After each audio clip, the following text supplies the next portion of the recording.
And we're in there like swimwear.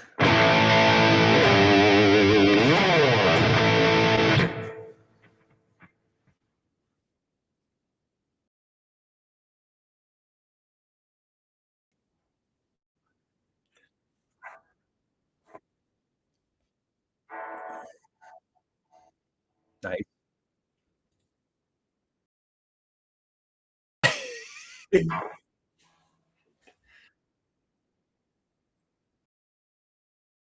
Let's do it, baby.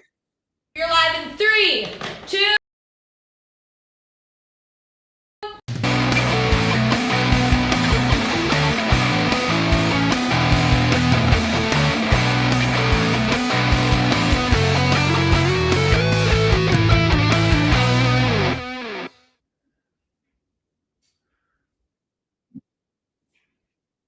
I'm back. Jonathan, take a look at my room, bro. I'm all Yeah, I got 2 chairs even.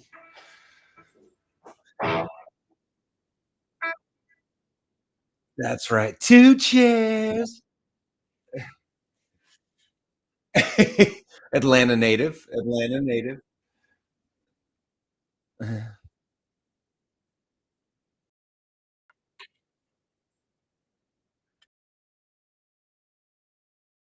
Yeah. Yeah.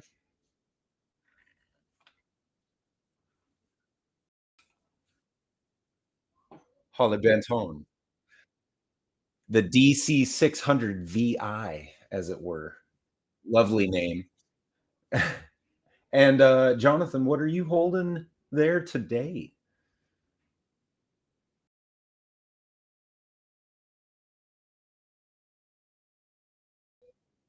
Right.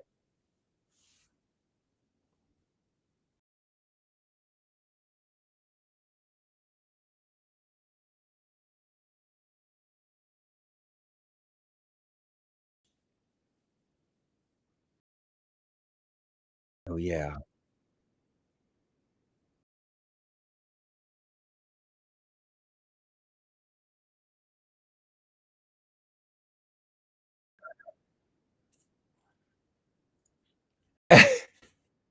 Cold open. Cold open.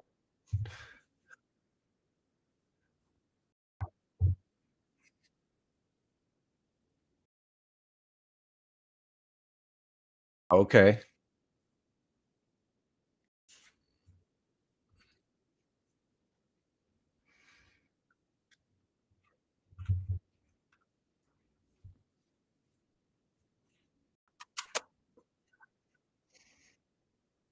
Oh yeah.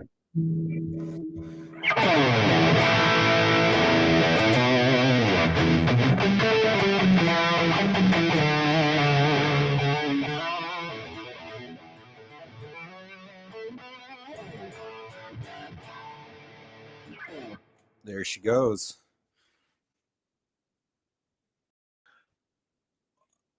Well, I started with the riff from "Welcome Home" by Coheed and Cambria, and then noodled my way out of it. It's not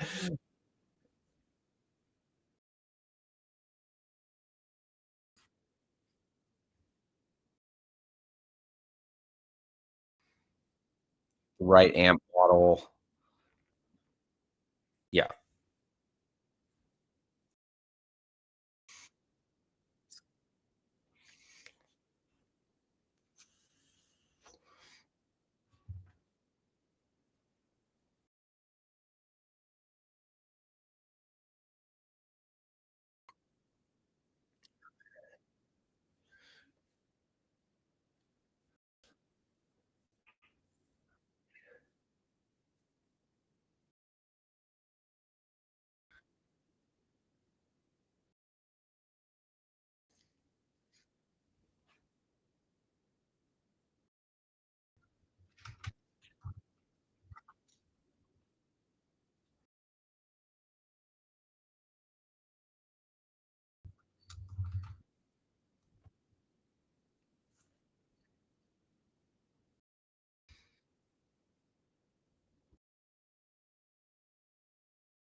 Yeah, you should never do that. No.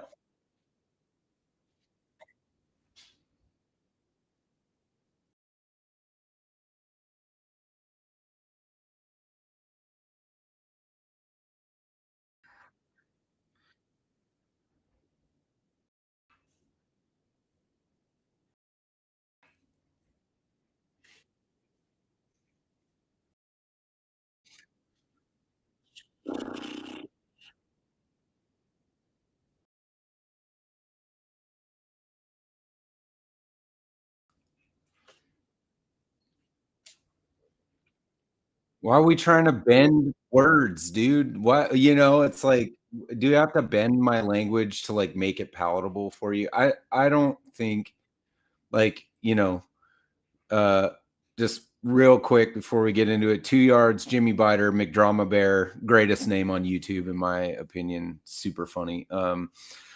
Welcome to the chat, and anybody else not chatting but also watching, thanks for being with us. As far as, like, okay, my dad was in cover bands my whole life, right? Like, up until till he retired from work, he retired from cover bands. It's like he his the funniest joke was always like anytime they would try to play an original, which he has a full album of original music that he wrote. I like the songs. They're one of them's about me, and one of them's about my sister, and one's about my stepmom. Got one about my mom, and like they mean something to me. But like anytime they would play those, somebody would yell out invariably, "Play something you didn't write," because nobody at the bar came to watch a cover band play original tune. They want to hear shit they know, but they don't want to hear it on the jukebox. They want to hear a live band cover it. So like the cover should sound like your band playing a song that you didn't write. But they do want to hear a live band perform it, and they don't have money to go to the, freaking Rose Garden and watch. Like, they're at a bar, there's a cover band there. It shouldn't sound like the original. Like, it should just sound like your band playing a song you didn't write, you know? Um, we do have an interesting agreement on the other side. 2 Yards, who writes basically strictly, well, definitely strictly original music, says, "Why do covers? It's already been done. I won't hack over someone else's crap. It's a waste of time for me." That's fair. I If you're prolific like 2 Yards is in writing, I'm not, um, then I totally get it. Now, on my live streams, I don't typically play covers, but I will. Yeah. Right. And I don't necessarily care about that. I'm not making money from this, but um I typically like just pulling up backing tracks that somebody else made and then noodling over top of it for 3 hours. But um you know, I don't know, what do you think? What's your stance on I mean, I think you're probably closer to my thoughts than 2 Yards, but I mean, what do you think?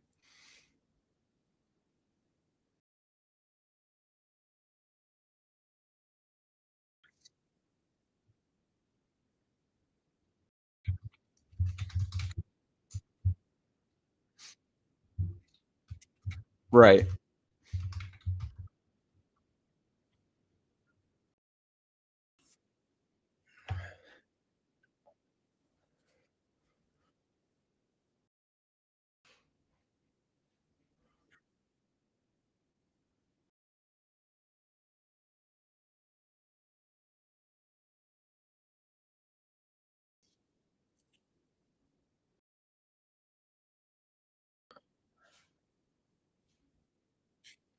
Yeah. Yep.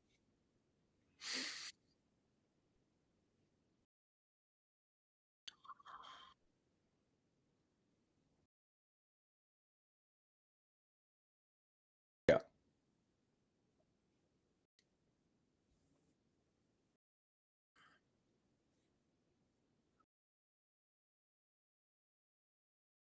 Yeah.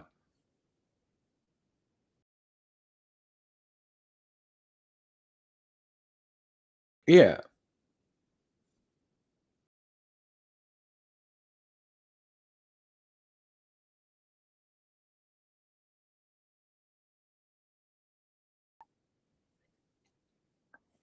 I mean, yeah.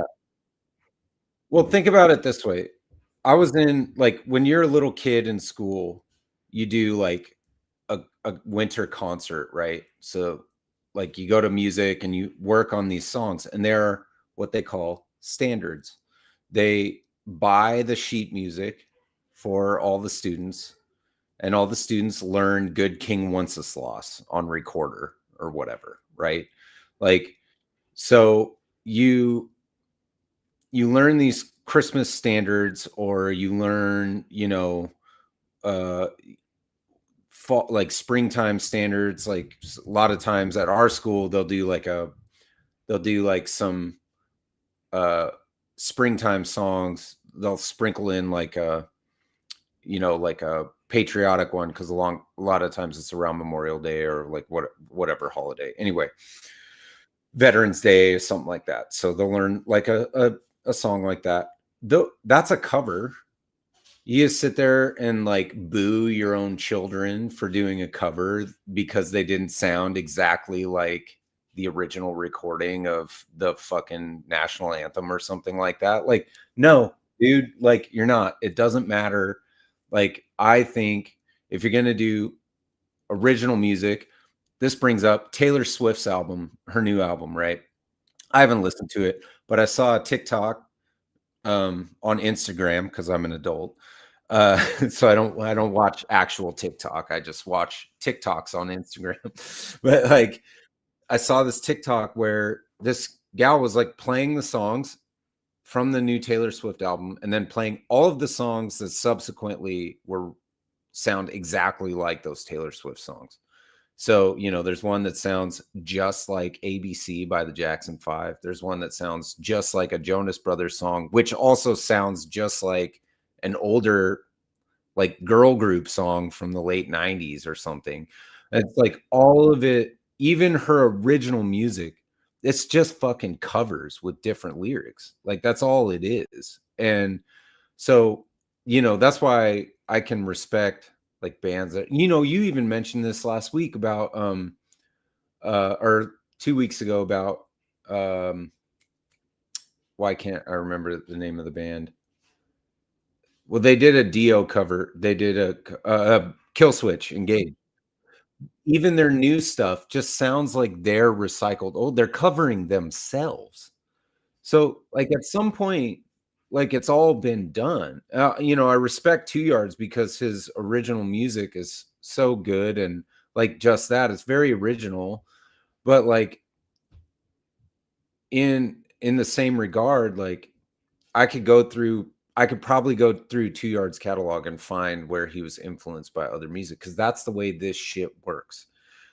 And if you're doing a cover, if you're in a cover band and you're doing covers, it's not like you're taking credit for writing anything.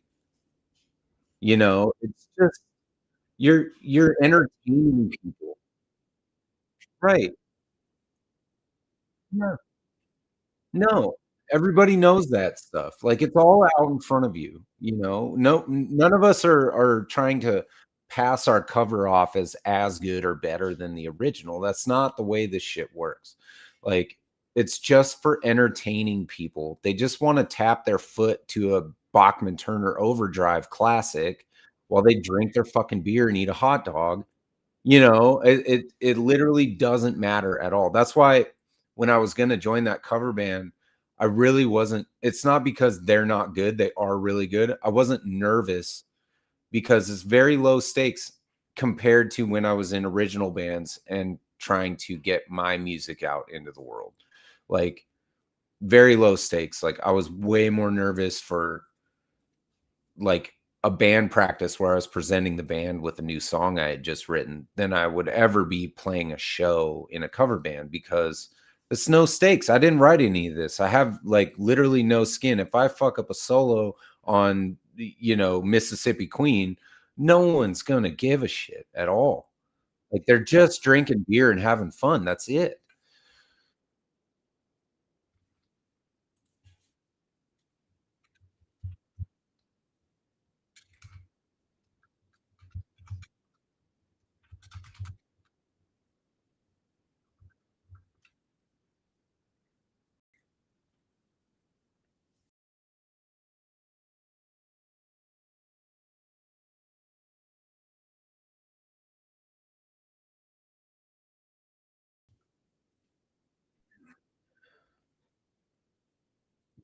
Yeah, yeah.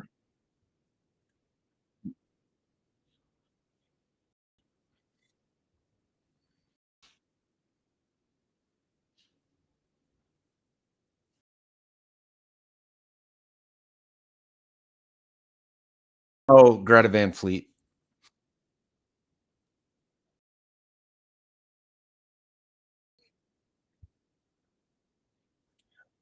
Yeah,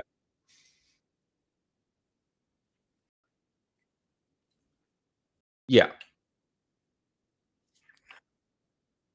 Fucking damn near dead nuts. Yeah, yeah.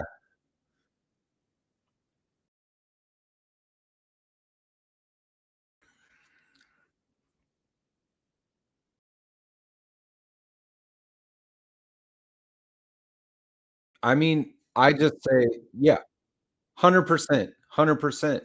I always I think we talked about them particularly because they do sound so much like Gary Clark Jr.'s early albums sound like he sounds like Jimi Hendrix, like, in a way, like, almost a little bit better of a singer, but, like, he he really channeled that, like, blues, and that's what these bands are doing, like, Nick Perry's album, Terra Firma, sounds like a Pink Floyd album, frankly, like, they're doing that music that those bands are now too old and decrepit to do, and, like, or unmotivated because they had their 15 minutes, and, it's just like plus, like, nobody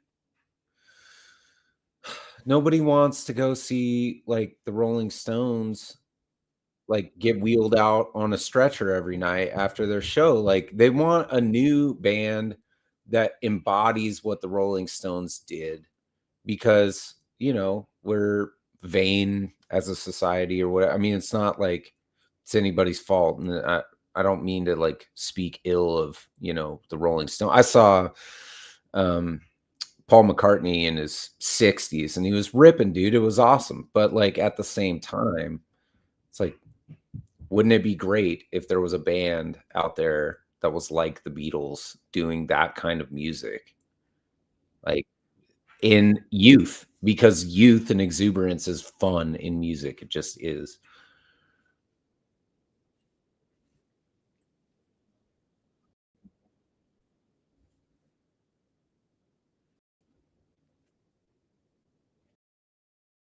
Yeah.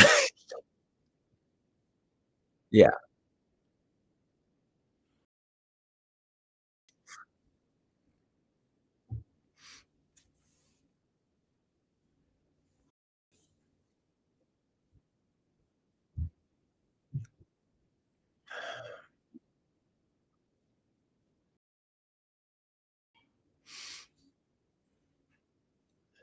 Yeah, his body's destroyed.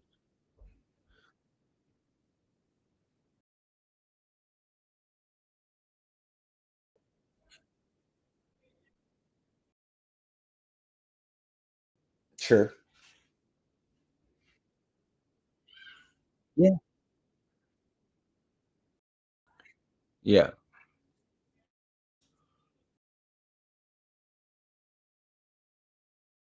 Yeah. Sure.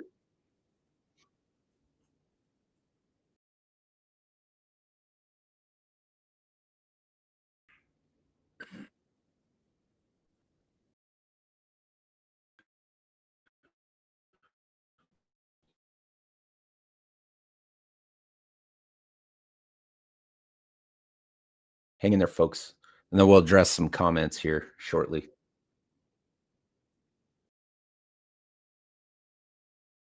Yeah, you cut out there for a minute, but, yeah, I mean, I think we're the guitar community, the music community, very childish, in a lot of ways. We're childish about tone wood and we're gear snobs and,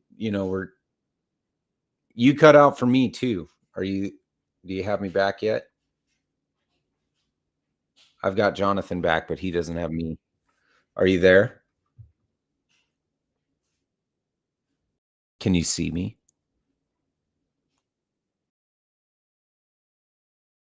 Okay. Give it a sec. We need to have something. Hang on, boys.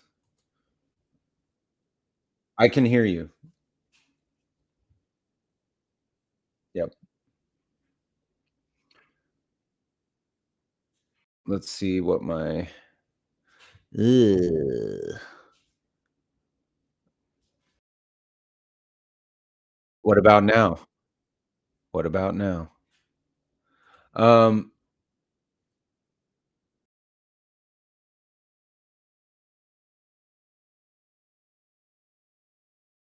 all right. Um,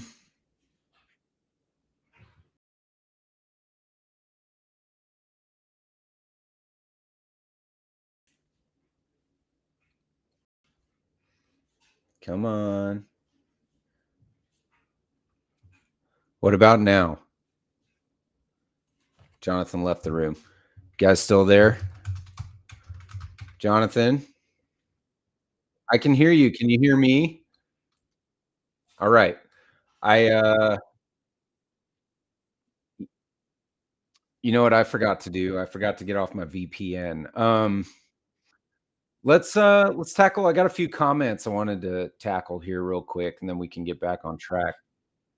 Yeah. 2 Yards says that you'll never grow if you only just do covers.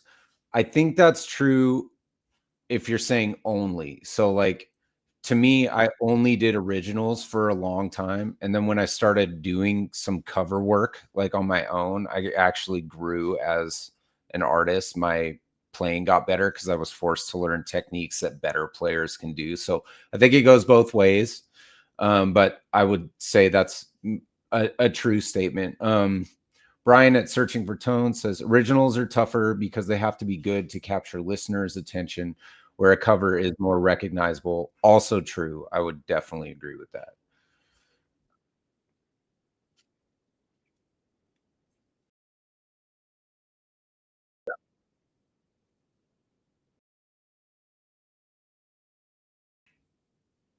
Yeah. It's definitely a roll of the dice when you go see an original band, but, that's what, like, having an opener is for, when bigger bands are on tour is to get unrecognizable music to become recognizable, so, I mean, I think there are mechanisms for that. McDrama Bear says, "As long as it sounds good, people will dance and enjoy original music. We just have to have the humility to know that it's a high bar," and, yeah, I mean, if you don't know that your song is not catchy, then it's gonna be tough. I mean, like, look at we talked about Coheed and Cambria earlier. Their road was so long to getting Second Stage Turbine Blade, which is their first album, like, to getting that song.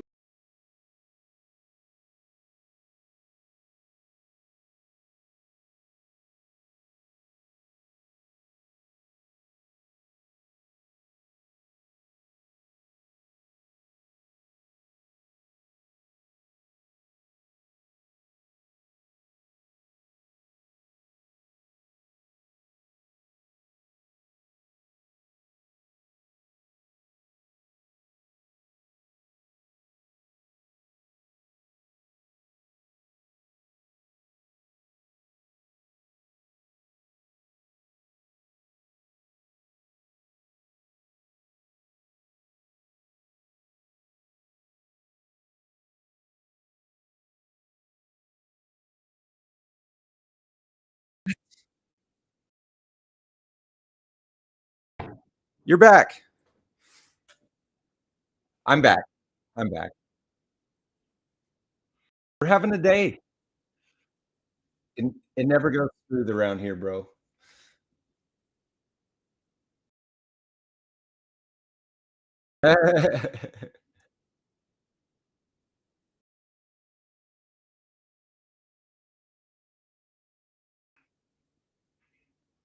The jackhammer. It's so sick, dude.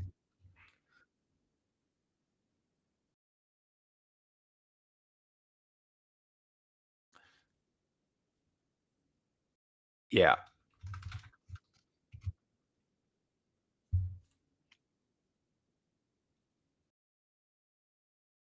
yeah.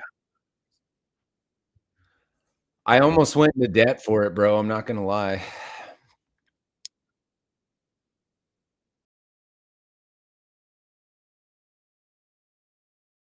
I mean, yeah, and they had a made in USA model too that was, 3,300 bucks. Yeah,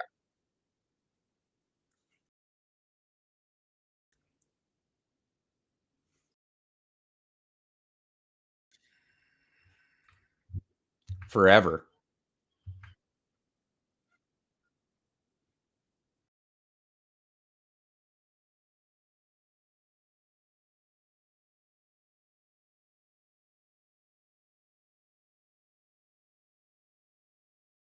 That would've been cool. Yeah,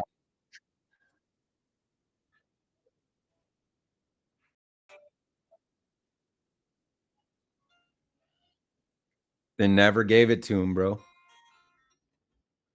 So he played a SG special that looked a lot like this when he started out. It was a 2 pickup variety. He did SG special, and then he got a sort of a blood red Explorer. I can't remember if he painted it or not, but played an Explorer. When I bought a DVD back in the day of them playing at the Bowery in New York City over a 3-night. They played all their albums front to back at the time. I think they had 3 albums, and just an epic concert. And he played a black Explorer. He played a double neck SG on yeah, he plays a double neck SG on Welcome Home, and then, uh, like, he had a white SG that looked even more like this later on. It was one of the I believe Gibson has given him guitars over the years, but he is not a Gibson artist. It was so weird. So he was just like I think he just got tired of it. He's like, "Fuck it." And so as I heard him explain it, this jackhammer, which I linked in the chat, the jackhammer here is the obvious Explorer body type, but he wanted the traditional headstock, like the Gibson style headstock on it. He said it made it look more like a weapon for some reason. He just loved it like an actual axe. And then um the horn up there at the bout on the switch is influenced technically by an SG, even though it's far more pronounced. But he was like, what if we had the Explorer horn with the SG curve on the tip of it, basically. So that's where, yep. And then he was laughing because he said it kinda looks like a BC Rich kinda thing, but he was like, this is what I want, though," you know?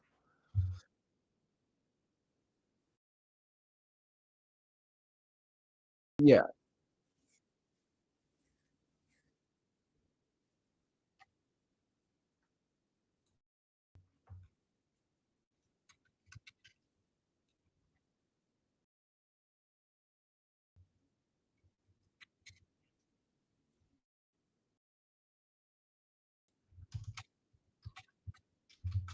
yeah, yeah, I mean, it definitely gives off, like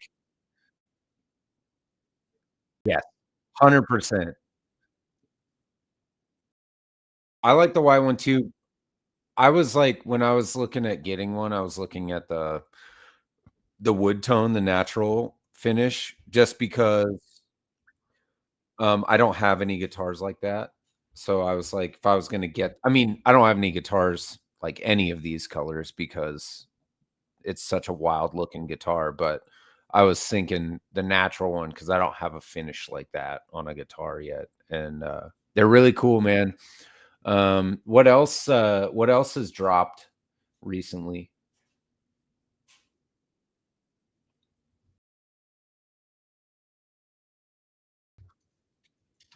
Oh, yeah.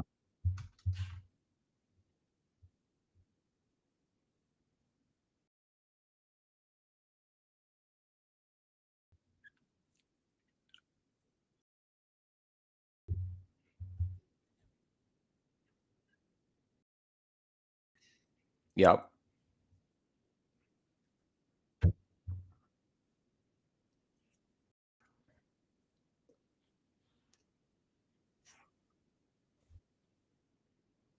Yeah,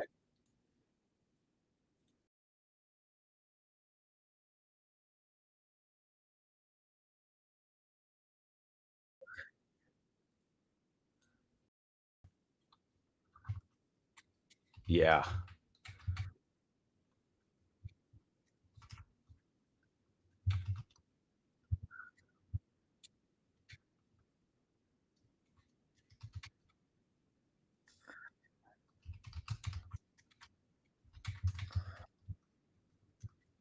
yeah, yep,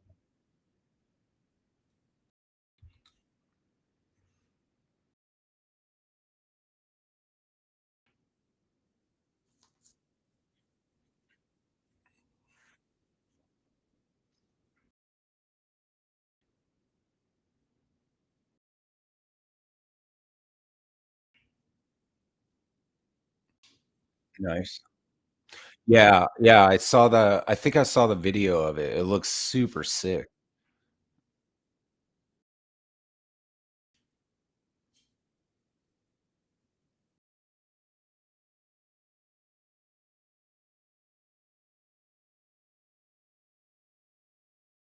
Right.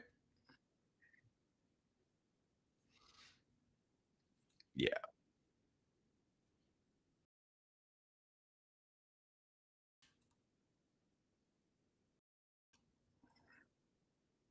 yeah,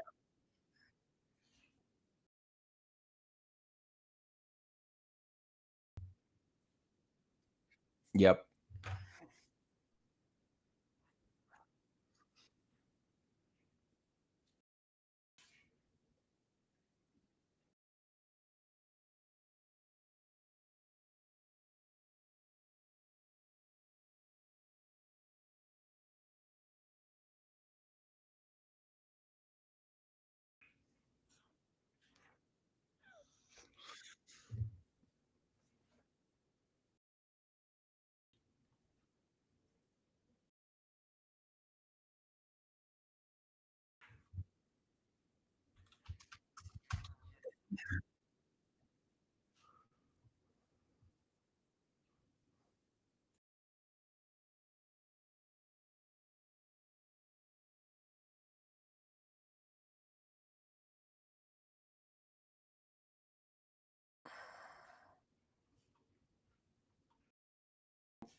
sure.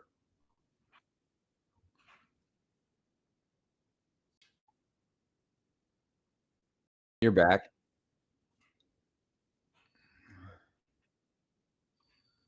Oh, where's the, where are those at? I wanna look at them with you. Oh, okay, I'm looking for them on there. What?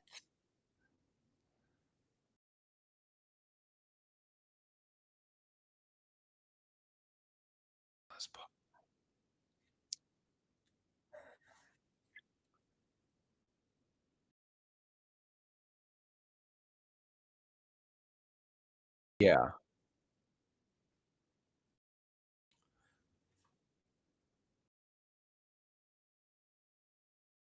Oh, here they are.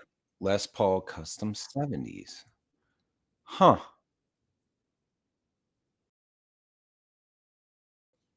Yeah.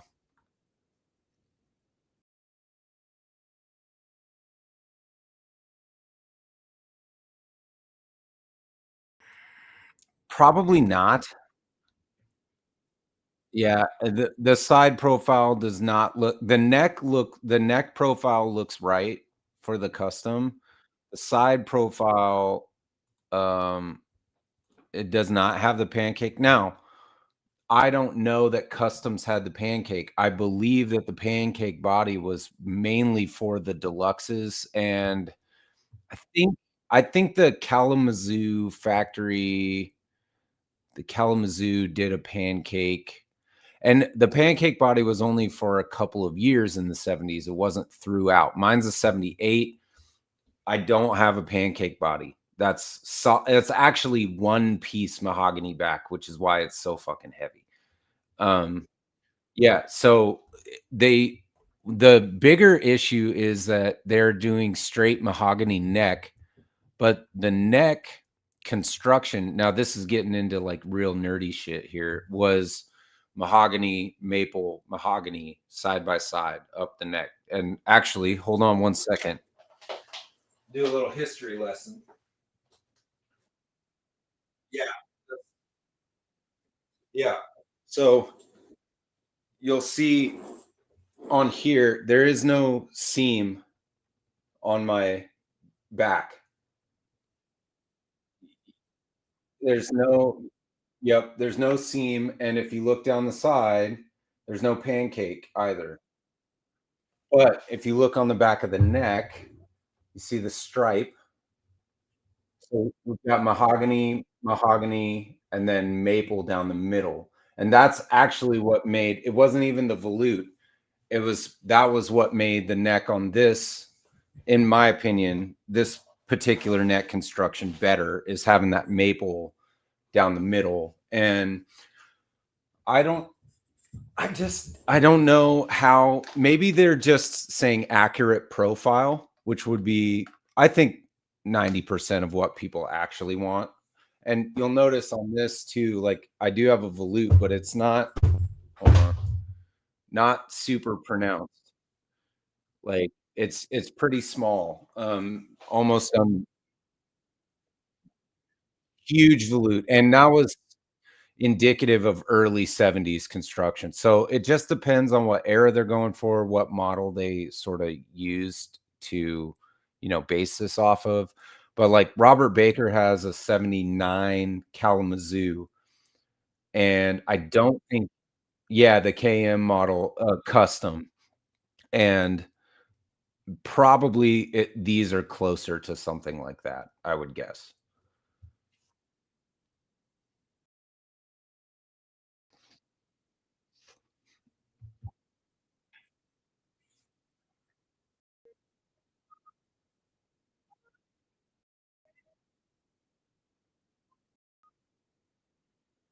We're not going to talk about that.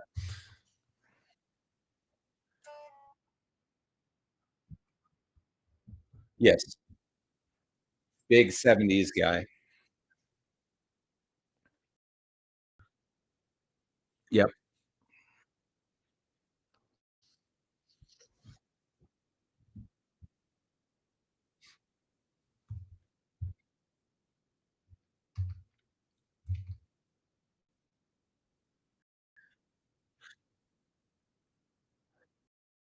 Yeah.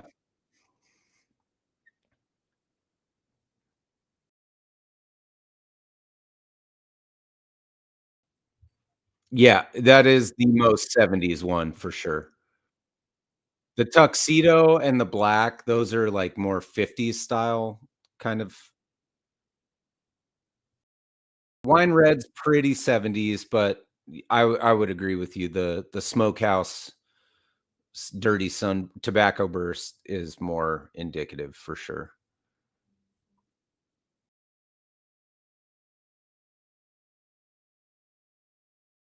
Super thin, hold on.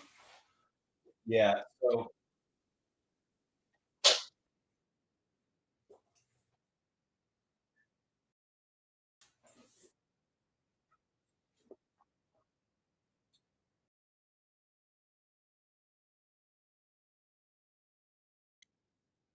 Yeah. This is the SG is a chunkier neck profile. I don't know if yeah, and this one, I don't know what the burst if you can it's so much thinner. Yeah. So, if you see there, the profile on the SG is much chunkier. It's basically think of like where the volute is like the thickness straight down. So that carve there is it's that much thinner. It's probably like I don't know, a quarter of an inch thinner on the profile. And personally, I we all know my story with this guitar, but it really is just like a perfect I don't know. I can see why people were turned off by 70s because they are so much different. But realistically, like once you get like especially one of these specifically like a late 70s deluxe in your hands, like even if you change the pickups or route for humbuckers, suit to taste, but like I mean it is the most playable guitar neck, dude. I think even you liking a chunky neck would still find a real 70s Les Paul. I don't know if they do the low wide frets on these customs. That's another thing that needs to be taken into account because the frets on these are like non-existent. You barely have press.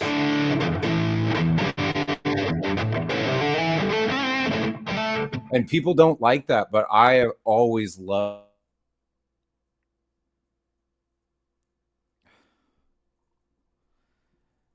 Man, again, come on.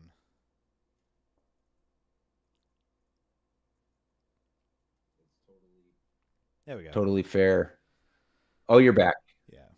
You Still got having me? audio issues on my end, apparently. I have a bunch of people in my comments saying that they can't, there's no audio on my end. So I made some changes. I'm hoping that maybe they can hear me now. I don't, Yeah. no one said anything yet, but Well, I'm hoping so. we got you over here on SPG, so Yeah, I'll have to run some tests after this live stream and see what the audio issue is. I think I have an idea, but I mean, I'm peeking out over here. I can see it, so I don't know. Anyway, nice. but anyway, yeah. So I want to try like a legit 70s, and I may, if I can, at some point in time, head out to a guitar shop and see if I can't get my hands on one of these.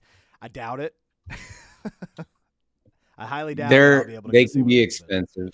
Yeah, but I mean, if you go to the right guitar center, I mean, I've gone in there as of late and seen, $4,000 Les Pauls just haphazardly sat on a stand instead of up on the wall where they should be. And I'm just like, okay. Yeah, right. So I'm like, maybe I'll get lucky and some teenager was dreaming and then just set it down because they had to leave and then, all that stuff. Now, so there's that. So we've had some cool Dunnable and Epiphone and Gibson. Let's kind of shift gears here and go to our old buddies PRS, and specifically with Herman Lee here. So the Clio, do you know about the Clio? No. Okay, so the PRS Clio is Herman Lee's signature. It's a really, really cool like HSH with a Floyd, and it's really interesting.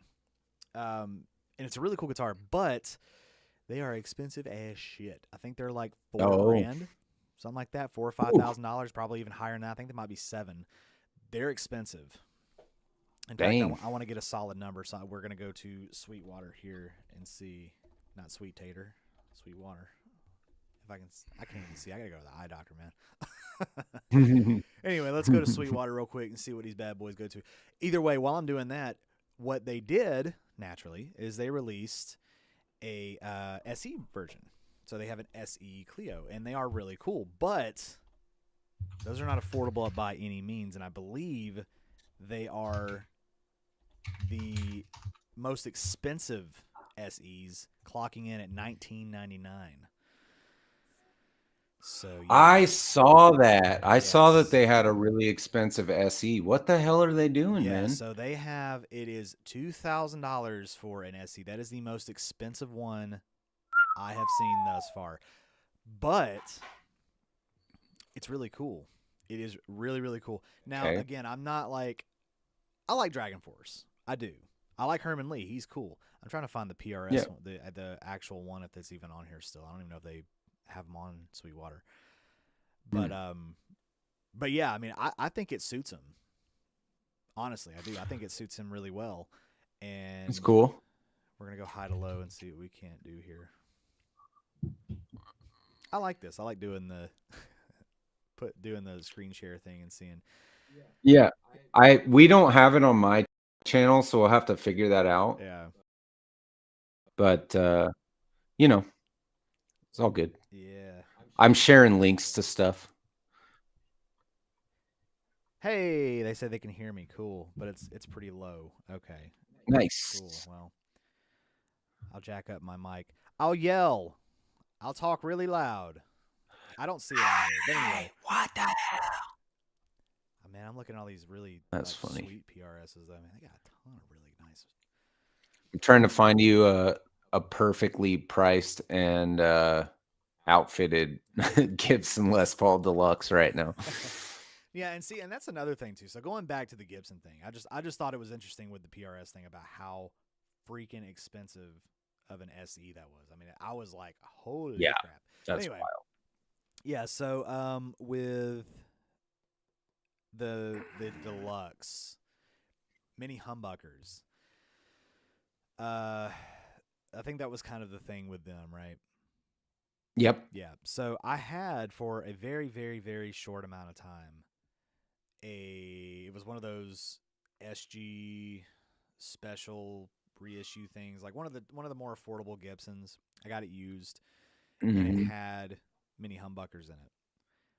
And I couldn't really get a full grip on if there was really any difference between them or like a regular size humbucker, because the guitar really wasn't all that great itself. Like, it had a big old fat neck on it, but I think there was something wrong with the nut, and then it had like a bunch of high frets on it, which I'm like, naturally, I see, from that era of Gibson. But I mean, but from what I could gather, they were kind of cool. But I mean, is there really that big of a difference between a mini humbucker and a full size humbucker? Is it supposed to be like an output thing, or are they supposed to be like different in any kind of way? So the tone between this and say my SG over there is significantly different. Pickup manufacturers, so they could just be different just because different people made them. Right. These do their own thing for sure. Let me see if I can quickly demonstrate. So you have your bridge, which is screaming kind of telly bridge, like very standard. The neck is about a similar tone as a bridge, humbucker.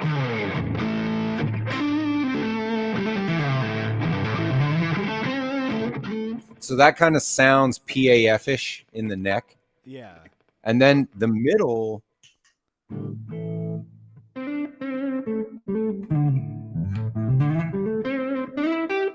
is kind of stratty. Yeah, I was gonna say it sounds like stratty with like some tone rolled off. That sounds really nice. Yeah. So they're very they're more versatile than I think people realize, because if I'm clean and I go to the bridge, it's thin. It's like really wishy-washy thin. I don't like, if I'm playing clean on this guitar, I'm in the neck or the middle, because even the neck is, see how that kind of sounds like a bridge humbucker on your normal, you know, on your normal Les Paul. Right. But the magic is this middle,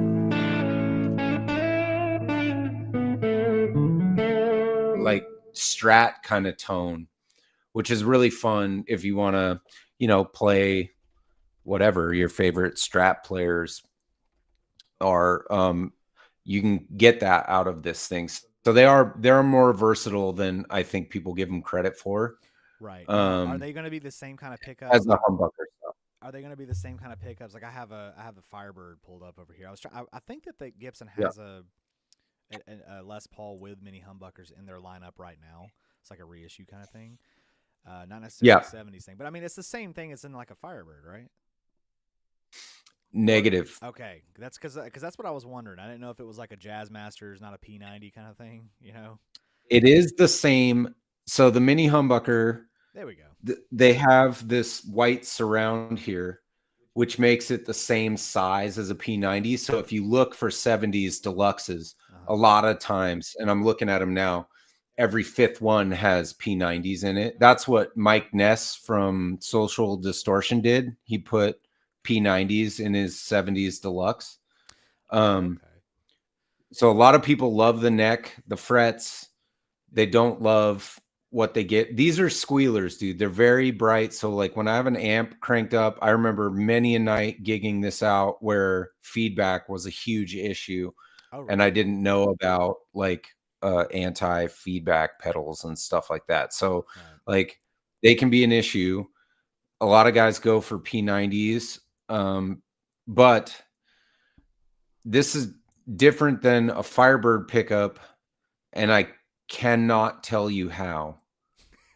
I don't know the difference, but I know that they're different. Mine has these mini humbuckers have exposed pole pieces.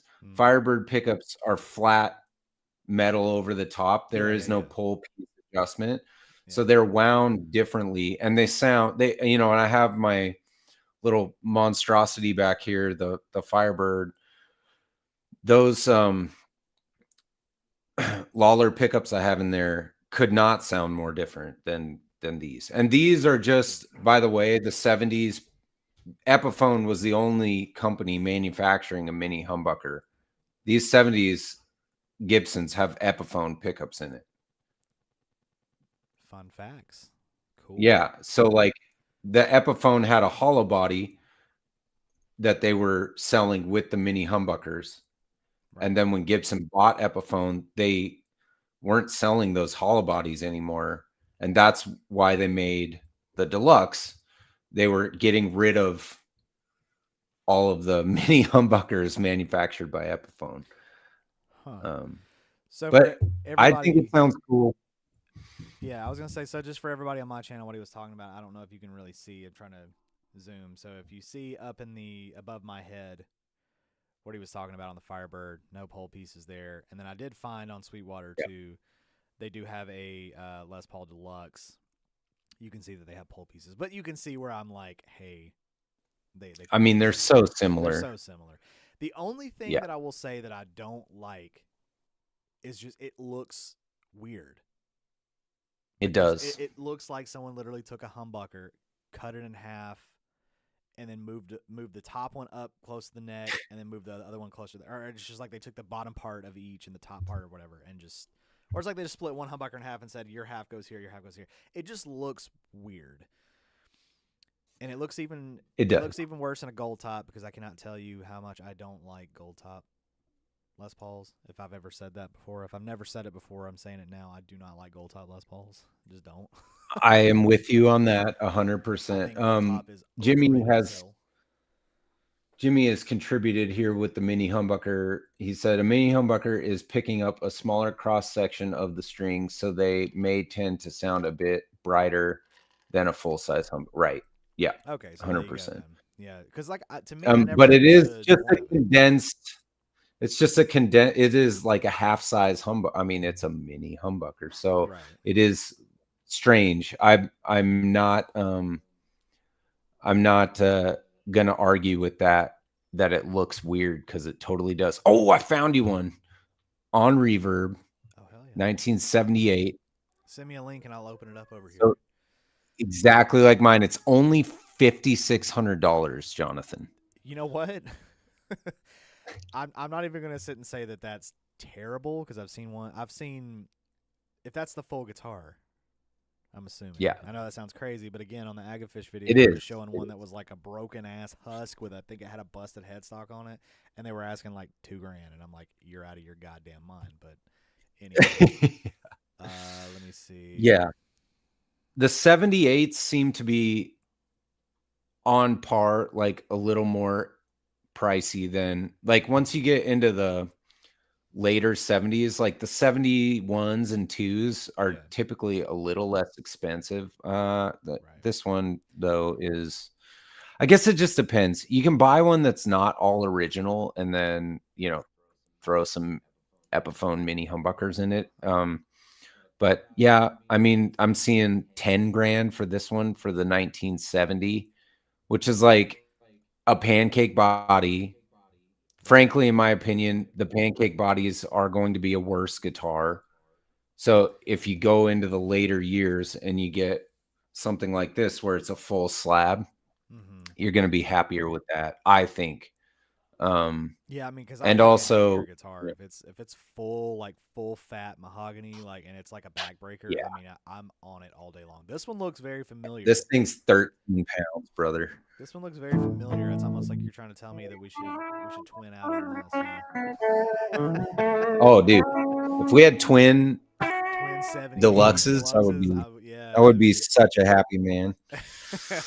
I mean, like it. I will say this: it looks, and maybe this is just because I'm so familiar with yours. It looks less weird with the cherry sunburst finish. I gotta say, it does. It looks like it fits it, and it could just be where I've seen yours, and nothing on yours. But I will admit, when I first saw it, I was like, oh, he's got a deluxe, but it sounds so good. I mean, like mini humbuckers sound good. Well, it just took some getting used to. It's an acquired taste. These 70s guitars, and by the way, I can't see your beautiful face anymore, but my battery died. Man, yeah, it's got to just be something. That's okay. We have to wrap it up. Your boy has a dentist appointment. I need to go get my teeth cleaned. Oh, that's fun. Yeah, anyway, but yeah, we gotta call it anyway. But yeah, maybe, excuse me, maybe the next new guitar day, we'll read each other's mind, and you'll be playing it, and I'll pop up there, and I'll be like, "Look what I got!" Oh, that would be so great. I would love to. You know, obviously, we can't just go over to each other's houses and, like, you know, play each other's guitars or anything. It would be cool to see what you think. You know what I mean? Someday we'll have to do a live in-person OnlyFrets podcast. But for now, like, it would be cool to see how you feel about this guitar in your hand, in your lap. Like, I'm interested in your opinion on the neck and the frets and, you know, the mini humbuckers properly installed in a, you know, proper Les Paul. Like, it would be cool to just hear your opinion of it. And it would be even funnier if you fucking hated it. Right. Like, that would even all this way for this shit. That would be more expected, honestly, because I can't tell you how many people don't like these guitars, but everybody I've let play mine is like, damn, you know, like, right. All my band members, like everybody I've like been in contact with about playing guitar has loved this particular one. But I haven't known anybody who's bought like a different one and played it. So it would be interesting. Interestingly, I think that other one, just two things. The other one was from the UK, so I think it's a little more expensive because it's sure, you know, international. I've noticed that the second that you go to like 1980, like I got an 81 right here that looks exactly like the one you just showed me, but it is like almost $2,000 cheaper. Yeah, the 80s models are cheaper because they're technically not a Norlin era anymore, I think. But who could tell by look? It looks exactly it like would the be one I the just looked same. at. It would be the same. Like, honestly, it would probably be almost no different from this one, because you have to think about like production capabilities. A lot of what they did was like manufactured this stuff, and then it would take years to assemble them all. Right. So, you know, the difference between a 78, 79, 80, 81 is probably almost nothing. Right. So even if you got an 81. Last bit, I'm sorry. I know we got to wrap it up. No, you're okay. You got me on this like track now. $3,200, 78 There you deluxe go. cherry sunburst. It's got the original, I guess the original mini humbucker in the neck, but I don't know if somebody routed out the bottom and put an actual humbucker in the bridge. That's what happens a lot, bro. Yeah. Which I mean, that people I could did live not with. like these bridge pickups Like I on would pay these. $3,200 for that. That's in Texas. Yeah, there you go. Hmm. It'd get you almost all the way there. Yeah. All right. Well, maybe this is something I'll have to explore at some point. Maybe maybe I'll be a scumbag and sell off one of these Chipsons as a real thing, and then I'm not gonna do that. I'm kidding. I'm not gonna do that. Anyway, the other thing is, just for your reference, they do make a cavity, like a plastic insert that allows you to put in a mini humbucker back in to a humbucker route. Oh, okay. So you can could restore it. You could like find yourself a mini humbucker for the bridge and put it back in there, or just play it like it is. You know, it's probably awesome. Yeah, I mean, this one again looks just like yours. I mean, it's got a chainsaw case with it too. Ooh. Oh, nice. I don't have one of those. Ooh. They didn't do those until the 80s. And so my case is like pink velvet on the inside, just standard Gibson case, but comes with the yeah, those chainsaw cases are sick. Yeah, nice. Yeah, all right, that's boys. To explore, but yeah, thanks for showing me that, and yeah, everybody, thank you to everybody that may still be watching on my channel. I am so sorry about those audio issues. I think I have them sorted out. Hi, Marksbergen. I think I have them sorted out. I know you're looking at rainbow bars right now, but you're listening to my beautiful voice. I've got a face for radio. And yeah, so hopefully next week we will go 0 issues, but it wouldn't be our show if we had 0 issues. So, but hey, next Thursday, 2 p.m. Eastern, 11 a.m. Pacific. Sean, you enjoy your day. All right. Well, I want to just, Yep. Thanks, guys. And thanks, everybody who chatted with us today. And we'll catch you next week. Same bat time, same bat channel, straight from your mom's house. Yep, we will. See y'all later.